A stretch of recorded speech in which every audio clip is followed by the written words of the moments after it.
আসসালামু আলাইকুম রহমতুল্লাহি অবরাকাতু। সুপ্রিয় শ্রোতা, প্রিয় ভাই ও বোনের আমার, বর্তমান সময়ে একটি খুব বিষধর সাপ নিয়ে আমরা সকলেই প্রায় আতঙ্কিত। যে সাপটির নাম হলো রাসেল ভাইপার।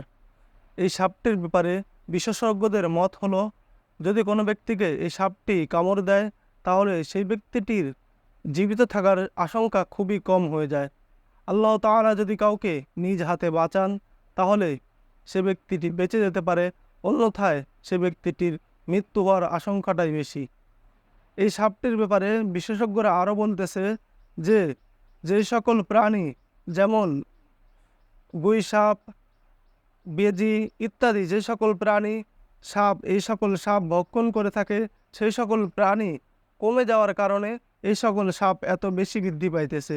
এবং এই সাপের ব্যাপারে আরেকটি আশ্চর্যের বিষয় হলো, এই সাপটি অন্যান্য সাপ যেমন ডিম পাড়ে অতপর বাচ্চা ফোটায়, কিন্তু এই সাপটি সরাসরি বাচ্চা ফোটায় এবং এই সাপটি একবারে 20টা 40টা এবং 80টা বাচ্চা ফোটানোর রেকর্ড এই সাপটি রয়েছে।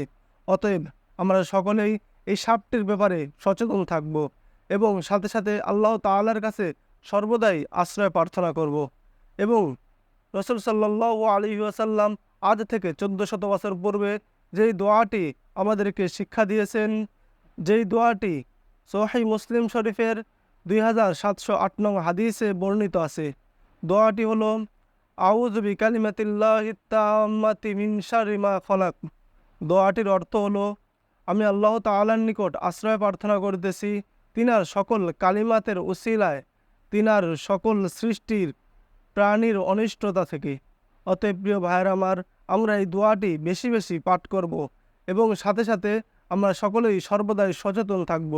তাহলে ইনশাআল্লাহ আল্লাহ তাআলা আমাদের এই সাপসহ সকল প্রকার প্রাণীর অনিষ্টতা থেকে, সকল প্রকার প্রাণীর ক্ষতি থেকে আল্লাহ তাআলা আমাদেরকে রক্ষা করবেন।